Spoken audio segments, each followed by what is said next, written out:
On November 23rd, 1983, one of the most amazing magazines of all time was launched, but you've probably never even heard of it.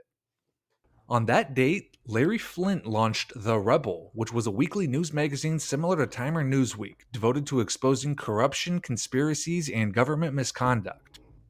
In its short history, the magazine dropped one bomb after another, from the JFK assassination to the FBI's harassment of Martin Luther King. And just as interesting as The Rebel's content is the absolutely insane behind the scenes story of the magazine.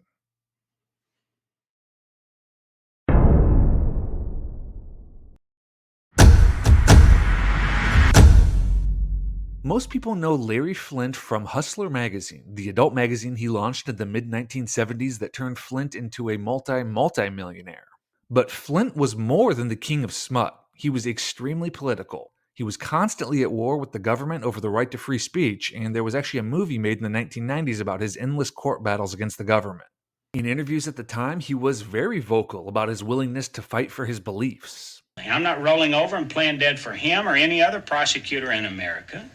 And as long as I'm alive and able to publish my magazine, I'll do just that. And if they don't like it, they can piss up a rope. And that goes from the president right on down to the very lowest prosecutor, because this country belongs to me as much as it belongs to them.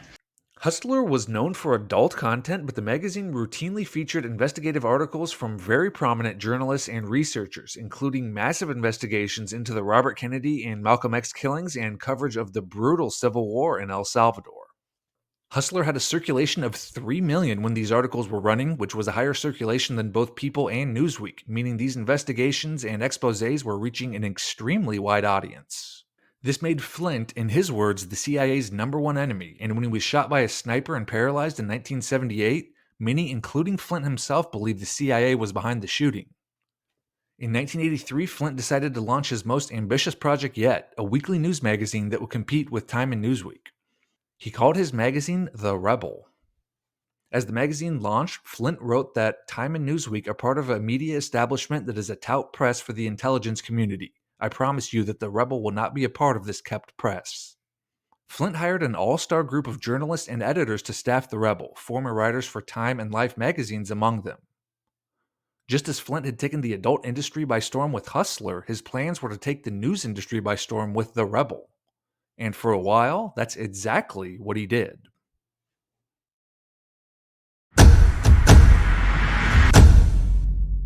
The first issue of The Rebel went off like a bomb. Appropriately, the debut issue was released on November 23, 1983, the 20th anniversary of the JFK assassination, and the cover story examined the links of an underground Nazi network to the JFK assassination.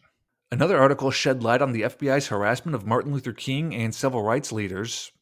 A former CIA agent wrote a whistleblowing article on CIA abuses. Other articles examined the suspicious death of Mary Meyer and the source of billions of dollars in Iranian gold that was deposited into U.S. banks. Some would label these conspiracy theories, but they really weren't. Flynt was just giving these journalists free rein to investigate any topic they wanted to and report facts or angles in these stories that weren't being reported elsewhere. Flynt wrote that, "I have hired a top-quality professional staff and have asked of them one thing: to uphold the highest principles of journalism in our investigations." Flynt's enemies in the government were not pleased about The Rebel, and they attempted to censor the magazine and limit its distribution. In a later issue, he wrote that, "The government, in particular the Reagan administration, is determined to stifle any independent voice, like this magazine, that is dedicated to exposing the lies that are the working tools of big government and big business." But Flynt's magazine empire was so powerful that he strong-armed retailers into carrying The Rebel, and The Rebel appeared right next to Time and Newsweek on magazine stands. Later issues investigated the very suspicious death of Karen Silkwood and the conflict in the Middle East. But The Rebel's biggest story was the scandal of the Vicki Morgan tapes. This was an absolute bombshell of a story that was nearly the biggest political scandal of the 1980s. Vicki Morgan was a prostitute who claimed she had tapes of herself with some major politicians. And the tapes she possessed, which were dubbed the Vicki Morgan tapes, were considered so explosive they could bring down the Reagan administration. But then she had her head bashed in with a baseball bat one night, and the tapes she supposedly possessed vanished. There is so much more to this story. It is absolutely wild. We already did an entire video devoted to the Vicki Morgan scandal. Definitely check it out because this is one of the craziest stories you will ever hear. The Rebel went hard on investigating the Vicki Morgan tape scandal. They dubbed it Reagangate and featured extensive investigations into the scandal in 3 consecutive issues, even featuring President Reagan on one cover. Flynt continued to publish The Rebel for the first few weeks of 1984 and it sold very well, but behind the scenes, things were not going well for both the magazine and Larry Flynt. Because behind the scenes, The Rebel was total chaos.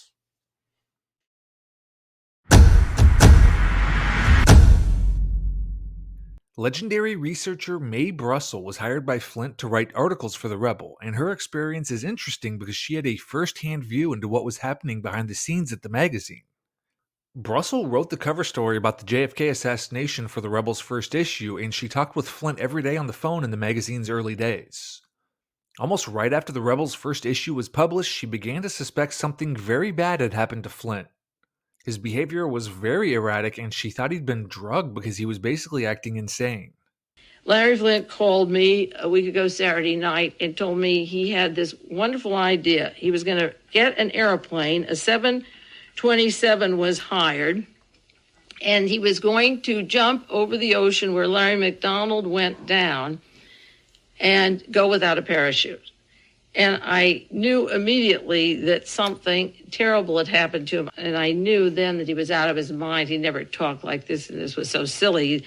I said, look, you're talking like Jim Jones. Somebody has your head. Somebody's dropped something to you. And I didn't know who was there at the house. I didn't know what was going on. Brussell learned that, unbelievably, a group of very suspicious people had moved into Flynt's house: Mitchell Warbell, G. Gordon Liddy, and Gordon Novell. Mitchell Warbell was an international arms dealer / mercenary who was basically a Bond villain. He was profiled in Jim Hogan's book Spooks and was described as a man in love with death and a specialist in the development of assassination devices. He was also described as the Thomas Edison of silenced weapons because he was so skilled at inventing gun silencers and modifying weapons.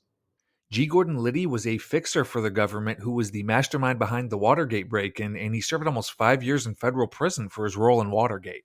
Gordon Novell was a private investigator who has long been rumored to be a key player in the JFK assassination. New Orleans District Attorney Jim Garrison said there was no doubt that Novell was a CIA agent, and Garrison subpoenaed and even tried to arrest Novell for his role in the JFK assassination.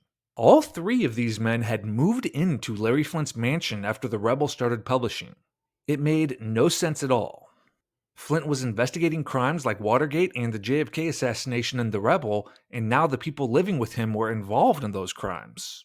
Mae Brussell believed they'd been dispatched to take care of Flynt and The Rebel. The same week before The Rebel comes out, the agency moves into his home, and he is like a virtual prisoner inside of his home, prepared to die. This is the American tragedy. She thought Flynt's erratic behavior was because this group was slipping him mind-altering drugs to drive him suicidal.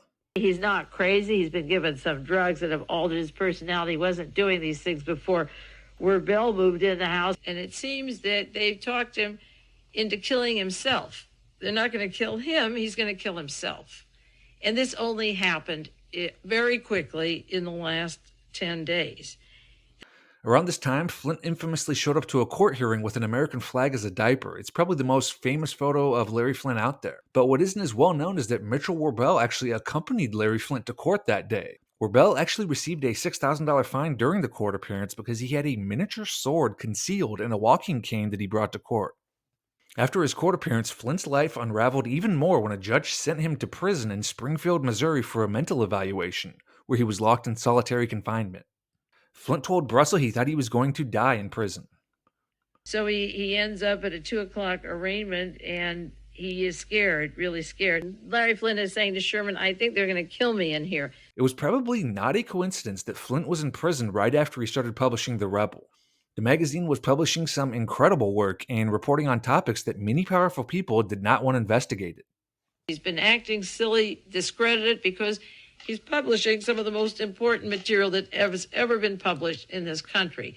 Then 2 months from the time 1 month and a half from the time The Rebel is out, he's in a federal institution in Springfield, Missouri. Flynt would write the editor's note for The Rebel from his jail cell, and he eventually convinced a judge to release him from prison.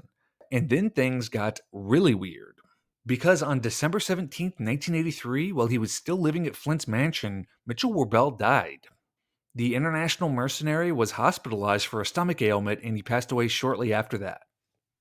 And here's the really weird thing. Years later, private investigator Arthur Pascal claimed Flint and his brother in law William Ryder had poured a heart relaxant into Werbel's drink during a party at Flint's mansion. This drug caused Werbel to have a heart attack. Essentially, he'd been murdered by Flint and his brother in law. The whole scene around the rebel was a chaotic mess of spying and poison and government operatives, and not surprisingly, the magazine was not able to survive this chaos. Right around this time, the rebel stopped publishing. The magazine had only lasted 8 issues, barely 3 months. When you're big, when you're rich, when you think you've got it made, and when you're controversial, they step in and squash you like a little bug. So that is the story of The Rebel, a magazine that's been mostly forgotten with time. It's almost impossible to find copies of the magazine today, and few people have even heard of it. It was a one-of-a-kind publication that will probably go down in history as the most chaotic magazine of all time.